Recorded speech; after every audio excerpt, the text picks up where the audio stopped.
So hey everyone, welcome back to another quick and very interesting tutorial, where in this quick tutorial I'm going to show you how you can fix the issue if any of the audio from OBS is playing in one ear only. That means there's some issue with the left and right channels. Now in order to fix that, just simply under this audio mixer option, just simply select whatever your audio you're facing the problem in.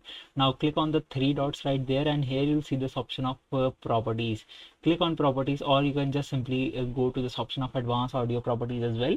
Now here here you'll notice some different things. Now whatever is causing the issue for you, just simply check mono for it. For example, this one, if I checked in mono for it, I'll notice that the audio which is coming from left or right unevenly will be balanced, or you can use the balancer from here as well in order to get the issue fixed for you. Alright, so that's it for this tutorial. I hope this video will be helpful for you. Make sure to hit the like button and subscribe button for more such helpful and interesting tutorials. See you in the next one. Take care.